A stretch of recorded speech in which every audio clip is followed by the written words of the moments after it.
Join us as we uncover the symbols, the stories, explore the mysteries, the power, and the legacy of a kingdom that is still unfolding. This is a journey where history, prophecy, power, and people converge, and the story is still being written, from ancient kingdoms to the spaces where modern voices meet. Voices that refuse to be silenced, part of a heritage that continues to shape the present. The past is not dead, it lives, it speaks. And here, we listen, we reason, we respond, and we testify. We dive into ancient truths, symbols, and signs still relevant today. The scepter has not departed, the mystery is not lost, and the kingdom, it is still unfolding, one episode at a time. This is more than a podcast, it's a return to the source. Welcome to the Scepter of Zion, where ancient truths meet modern voices. And now, to conversations, truth, and power, the scroll begins to open, and here to guide us through the gates, your trusted voice and seasoned guide, a voice for the remnant, your host, Ruben B.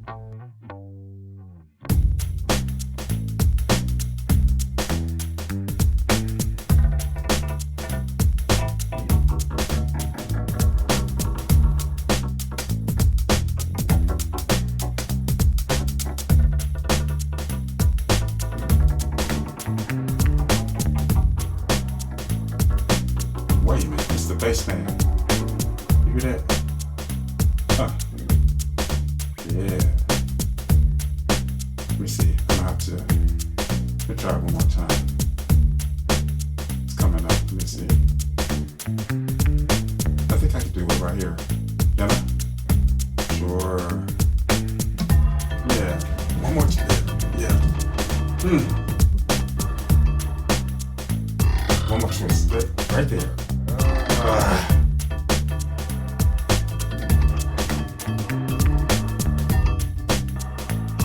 Yeah, I'm cracking these codes right now, turning these stones. You know. There's a crack in the universe, so I have to open up these stones. That's my job. That's what I gotta do. So, late last night I was doing this late night therapy session for our society. This is what I came up with. See if you agree. Prejudice. This dude is white. This dude is green. This dude is yellow. Wow. Hold up, man. Hold up right there. Stop it. You know, prejudice is the hemorrhoids of thoughts. It sits there in your mind all swollen with ignorance, itching for attention and making every conversation just a little more uncomfortable. Stop it. You can't always see it, but trust me, you feel it when it flares up. So, Dr. Lillian Martina at the Scepter of Zion Hospital came up with some mental preparation H for you. That's what we do here at the Scepter of Zion. We help you. It's our job. Right? So this mental preparation H to the sore spots of society, easing the pressure where the mind has been sitting too long with too much nonsense, too much garbage, too much this, too much that, just nonsense. So, in a world full of opinions, some ideas just won't sit right. They burn, they irritate, they flare up. Every time progress tries to take a seat and move forward, that inflammation of the human mind, and today we're talking about how it really finally heals. Or does it actually heals? Well, good day to my overthinkers out there and thinkers. You know I'm Ruben B. So I had to diagnose your problems, the symptoms of a sick system, and overthinking every step of the way. Today, diagnostic, chronic intelligent constipation. or intellectual constipation. We got something for you. So we came to the cause of it. You know what it's caused by? Hysterical amnesia. The symptoms: mental swelling from too much propaganda, verbal irritation every time truth speaks, and the ability to pass new ideas because the old lies are stuck in the system. Stuck in your queue right now. Can't move forward. Can't go nowhere. It's clogged up right there. There's a crack in the universe, and through it, forgotten voices are starting to leak through. That's why you heard that noise in the beginning. That yeah, we had to uncrack some things and let the stuff come back. They're whispering back. So sit down carefully. This might sting a little bit. So welcome to the Scepter of Zion. That's right. So let me go over a little bit of fan mail. Right? Let me read a few. If knowledge is power, why has so much been hidden, rewritten, or destroyed? Yeah, that's a really good question. Okay, so one thing, the burning of libraries censors ideas of truth. It has always been like one of the first things to do. Like, we're going to burn down this information. We're going to burn down these libraries and lodges and stuff. We're going to just destroy them. Because when you control history, you just don't shape the past. You engineer the future as well. So you'll sort of kind of dictate generations' belief, what they believe, what they fear, what they worship.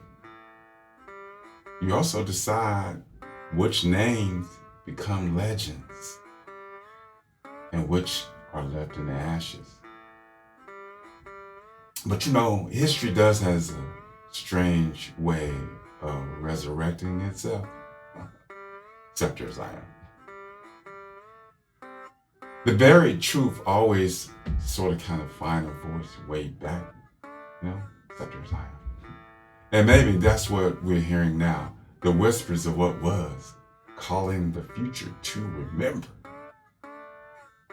So throughout history, power wasn't just measured in armies and empires. It was measured in information. So some of these battles, they just wasn't fought with a sword. That's right, it was fought with stories, lies, on top of lies, on top of lies. So, second question. I'm only taking 2 today. I usually do 3. I'm only doing 2. So man, what's the purpose of Scepter of Zion? And why you here up on this podcast just chopping it up? Blah, blah, blah. Wow. Blah, blah, blah. So I'm sort of kind of just going to awake some of your historical memory here. That's what we do here. It isn't always just about history. You know, I'm connecting some the fragments to reveal certain information that you didn't know. So this show also challenged listeners to re-examine everything they were taught about history, faith, power, and identity. Because when victory is rewritten, or when history is rewritten,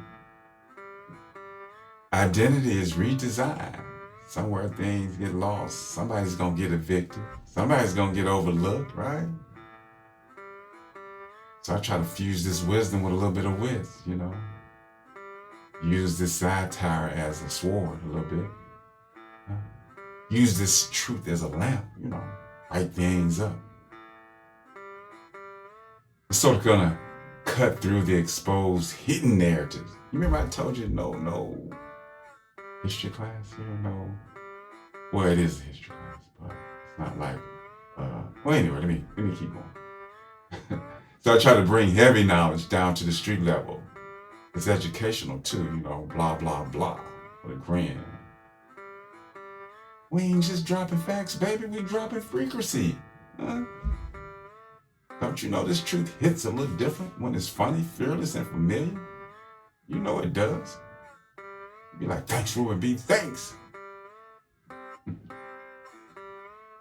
The scepter of Zion symbolizes a higher order, and a higher order is coming later. Trust me, we're gonna dive into some stuff. You're gonna be like, oh. It's gonna be like a mouth drop thing. Huh? Yes, it is. We try to come with the truth that's unfiltered. I know, it's gonna sting a little bit. Yeah. The scepter of Zion is the microphone of your mind, where faith, history, and reason meets. For a family reunion, man. Y'all my family. Yeah. Okay. So it's to inspire and create a conscious dialogue, to open the inquiry, to ask questions. It's for thinkers and overthinkers, dreamers and skeptics and believers who share one goal: to make sense of the nonsense. That's right. And if you don't know what was, how can you know what is? Blah, blah, blah. You're welcome. That's right. You're welcome. So, you want to know what this episode is about? Do you really want to know?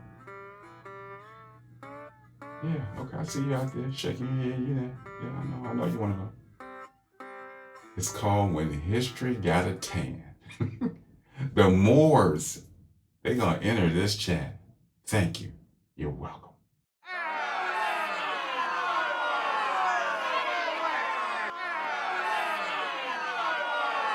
Okay. What's all the booing for? What's going on? Hey, I got some really good stuff to share with you. Oh, you just booing? Oh, no. Okay, well, you didn't boo when I was talking about Greece and Rome. Italy, Turkey, you didn't boo. Now, all of a sudden, you want to boo?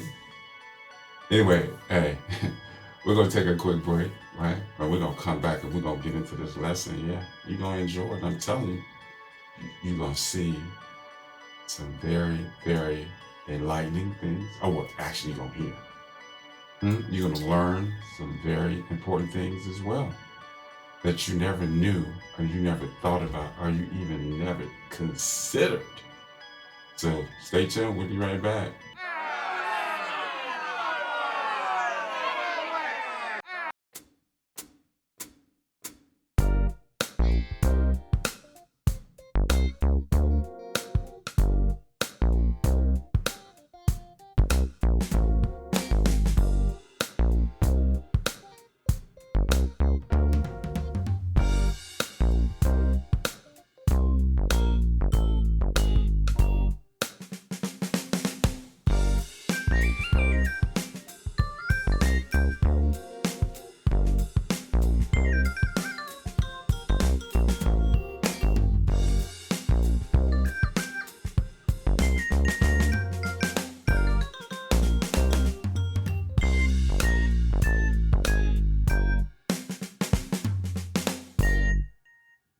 Yeah, once upon a dark age, Europe and the rest of the world, right?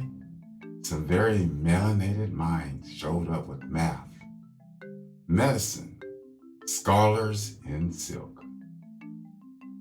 Yeah, they were architects, they were physicians, they were philosophers, walking libraries draped in the colors of the sun, and manners and major swag. They had all of that. So when the Moors stepped off the ship, history just got a tan, y'all. And black was the new thing. And suddenly, castles had plumbing, scholars had libraries, and kings and all the people started bathing.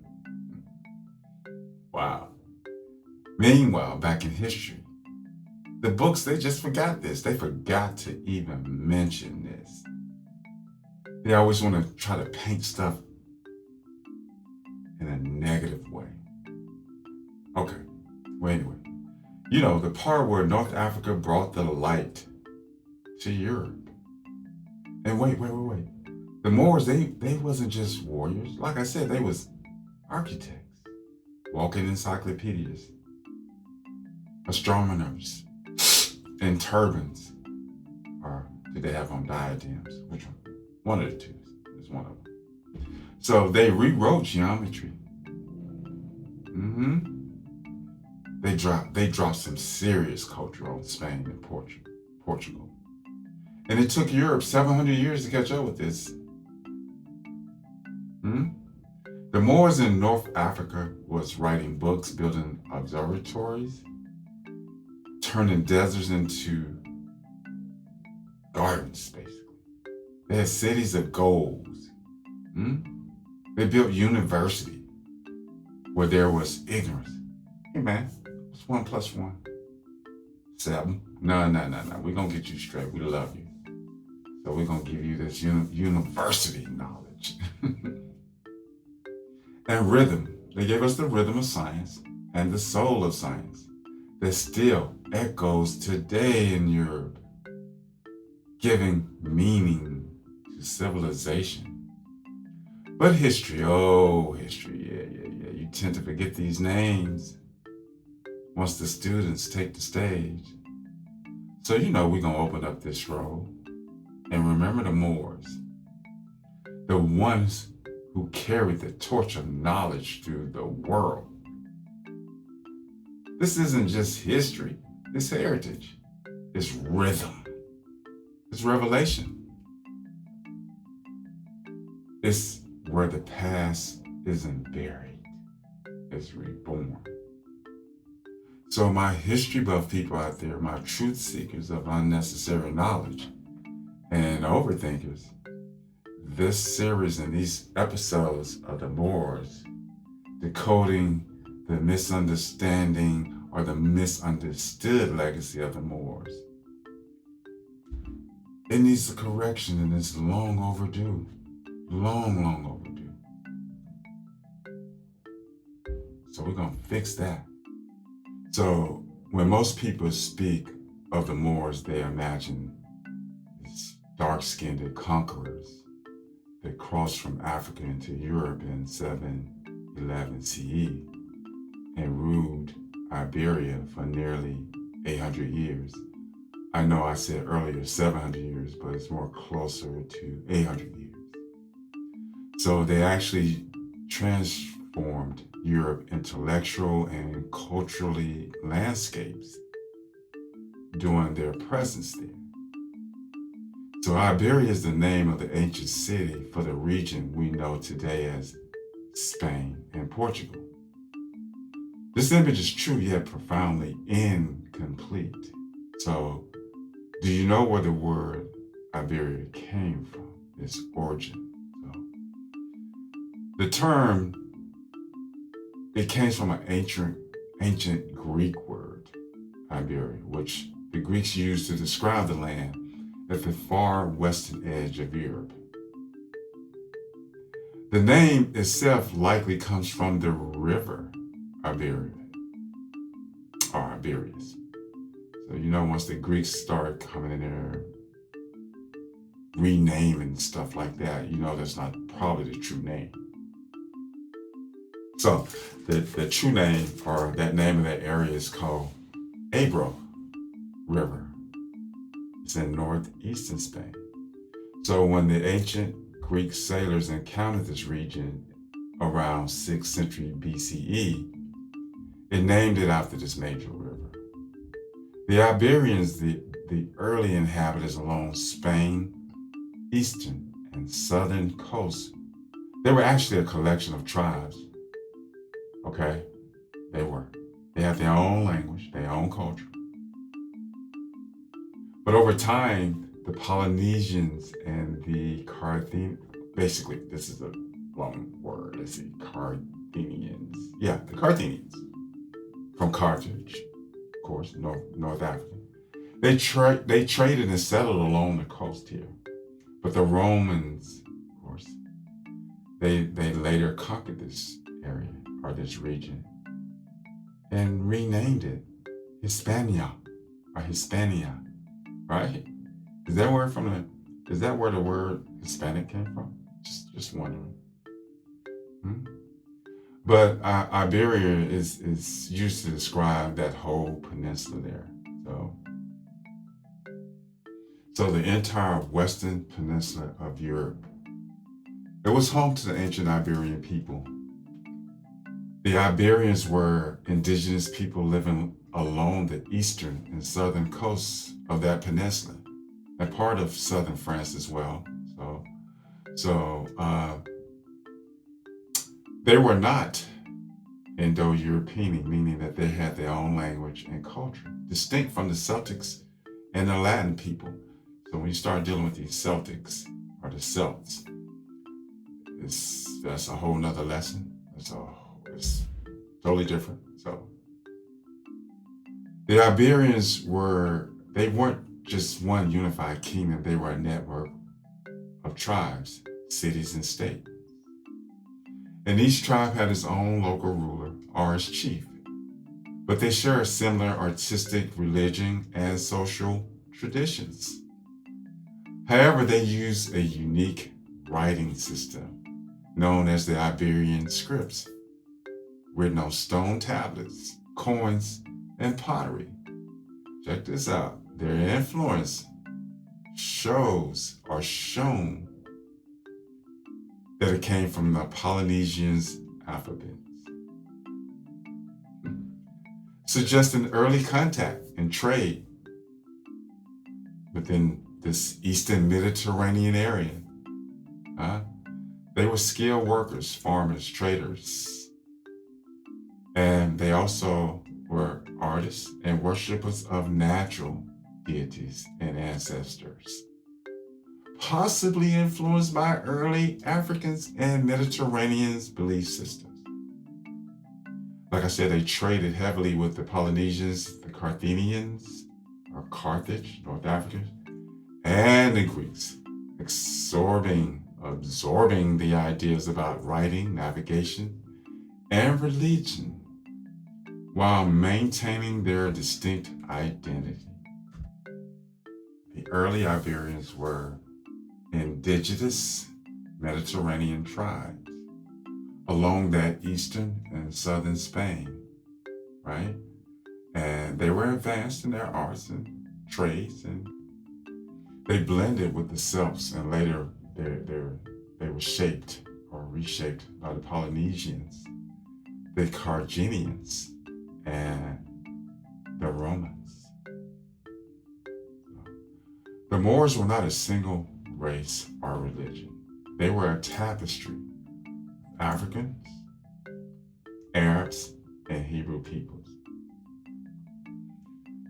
The word Moor was never a tribal identity. It was a European label for dark-skinned people of North Africa and Iberia, whether Muslim, Hebrew, or Native African.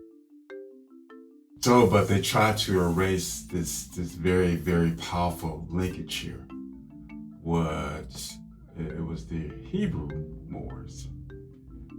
So the Hebrew Moors were a significant population of Hebrew Israelites, descendants of the house of Yehuda, or Judah. Judah, Benjamin, and some of the Levites, they migrated south and west into Africa after the Babylonian exile, right around 70 CE. So these Hebrews later merged with North African communities that entered into Iberia during the Moorish conquest, carrying ancient Hebrew knowledge, temple science, sacred writings into Europe. Right? These are the Yehudians or Yehuda Hebrews. For clarification, there was 10 tribes, right? 10 tribes of the house of Israel were exiled earlier by the Assyrians and did not come from the core of the Moorish dynasties. The Hebrew Moors were overwhelmingly from the house of Judah, the southern kingdom. All right, that's where they were from. So, the Hebrew Israelites from the kingdom of Judah who fled back into North Africa after Babylonian captivity and later after Roman destruction of Jerusalem in 70 CE. So they carry with them this Torah tradition, priestly memories, and temple knowledge. All right? That's what we talk about, temple knowledge. And later on in some of these episodes, we're going to get into some of these temple knowledge. And it's going to be straight fire. So, the Moors established settlements in Egypt and also Cyrenaica, I think so. How you say it? Cyrenaica. Yeah, that place. Cyrenaica. Now, that's in Libya, modern day Libya. Also, they were in Carthage, right, which is Tunisia, modern day Tunisia. And they also went to another place there where they established their so-called settlements. And this place was called, what's the name of this place called? It is called, let's get it. How you say this, man? Mauritania, which is modern day Morocco and Algeria. What's the name of it again? Mauritania. Yeah, right there. That's where they were at. And this extended deep into West Africa, including Ghana, Mali, Songhai Empire. I think that's right. Let me see, because you know my English sometimes. Basically, my pronunciation of words. I know I butcher some of these words, so I feel like I'm some kind of wordologist, right? But I'd rather have some little help here and let you. So say it. Songhai. I think I said that right. Songhai. So the Songhai Empire was centers such as Timbuktu, right? So Gaia and Jenny. These became global hubs of Hebrew African scholarships, astronomy, trade, and manuscript preservation. So these southern Moorish centers, especially Timbuktu, it preserved Hebrew and Islamic manuscripts, right? Priestly astronomical tables, Torah, commentaries, and ancient science, many predating European contact and preserving knowledge older than Islam itself. So we're coming to the end of the show. I hope you enjoy some of this information that I share with you. There's more to follow. This series on the Moors is going to be awesome, man. I'm telling you. Don't forget to follow us on Instagram, Facebook, where else we at? Especially Spotify, YouTube. So until next week, bye. Thank you for listening to this week's episode of The Scepter of Zion. If something stirred your spirit, sparked a memory, or whispered truth into your soul, don't keep it to yourself. Share it, speak it, walk in it. We invite you to invite others into the conversation, into the unfolding. This is more than a podcast. It's a movement returning to the root and rising with the call. Until next time, hold the line, guard the flame, and never forget who you are. Because the kingdom isn't coming. It's already here and rising, one voice at a time. You've been listening to The Scepter of Zion, a Kingdom of Shalom production. Subscribe, share, and join us as Zion rises again.